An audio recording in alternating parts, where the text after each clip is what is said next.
Hey folks, welcome back to Only the Best Fantasy Novels. My name is Robin, and today I want to talk about Stone and Sky.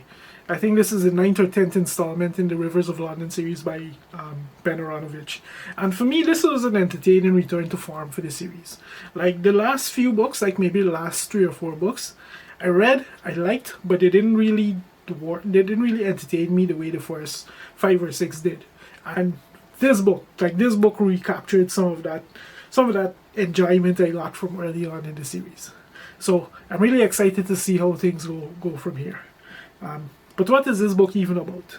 So when a sheep gets mutilated horribly in the Scottish countryside, it seems like the perfect excuse for Peter to pack up Bev and the kids and go on a family vacation. Needless to say, what starts as a basic case of livestock mutilation becomes so much more when a mysterious body drops and more and more evidence starts to appear of mysterious creatures that just seem to be roaming this countryside. So this book was really good. Simply put, it was really good. Like, it was actually fun to read, which is more. I had more fun reading this book than I have any of the previous 3 or 4 books that I've read. Like, those books were all good. They all had objectives that they set out to achieve, and they achieved them in great ways. But they didn't entertain me the way this one did.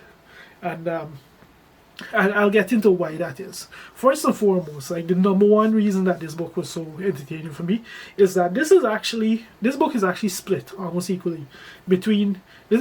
It's as much Peter's book as it is Abigail's book. So between the two of them, we essentially have almost 2 main characters that we follow, investigating 2 completely different mysteries in their own ways with their own circumstances.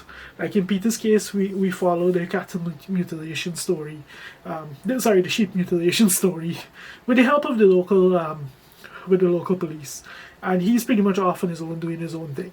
And we get, obviously from his point of view, we get his internal monologue, which is very much more of that police procedural kind of thing, which was my first big draw to the series. And also his way of his narration, which is more of this proper British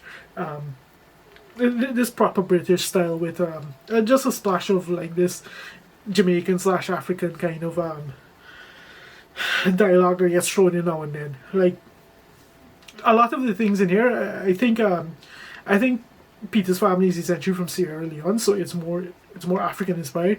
But I've been around enough Jamaicans to know quite a bit of it also extends over there. Anyway, that's off topic. So that's Peter's point of view, and then we have Abigail following up on her own mystery with this with her foxes and her friends. And Abigail is always fun to read, like especially in this one where she really kind of comes into her own. In her case, she's Nightingale's apprentice at this point, and he very much steps back, and he serves more of as a supporting character in this way. Like, he will deal with the more complicated things that he wouldn't necessarily expect her to deal with when it comes to like dealing with like officials and these kind of things, but he lets her decide what the moves should be when it comes to investigating what's going on, and he backs her up in all the best ways possible. So like their dynamic was really cool to read, especially with the changes that she's inflicted on Nightingale, which are even more amusing when we get Peter's thoughts on that. So there's that aspect of it. And of course Abigail has her own internal monologue, which is very much more of that street style kind of slang kind of dialogue, which is just a great contrast to Peter's more upright, more proper way of his more proper way of thinking, his thought process, that kind of thing. So like it was a really nice twist, especially on the whole PI kind of fancy thing. I can't really recall any other books I've read where they have this kind of split focus. And of course, this being very much a mystery, like we eventually find out more about the mystery as the two of them investigate their own separate things.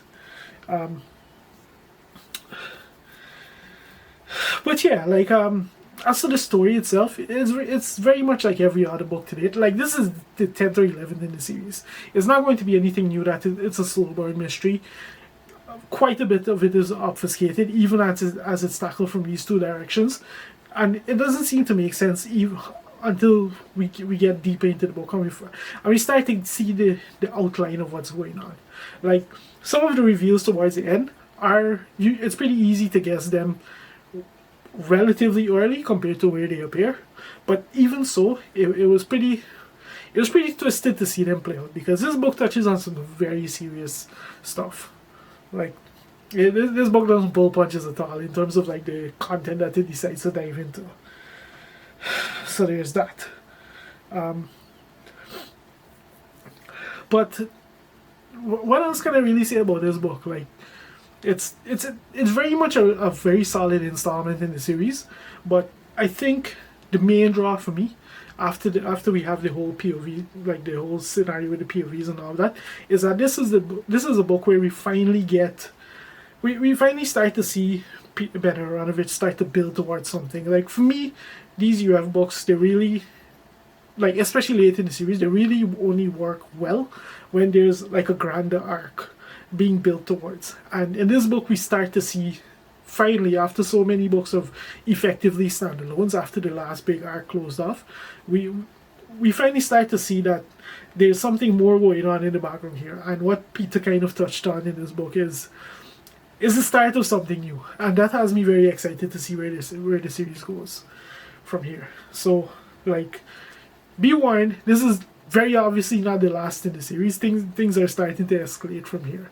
and I'm very excited to see where it goes from here, essentially. But yeah, like, I guess that's really all I have to say about this series. A really good return to form, and I'm excited to see where it goes. If you're a fan of the series, if you've read this book and want to drop a comment, feel free to do so. But yeah, otherwise, I think that's pretty much all I have to say. If you've made it this far into the video, thank you very much for watching, and I'll see you next time.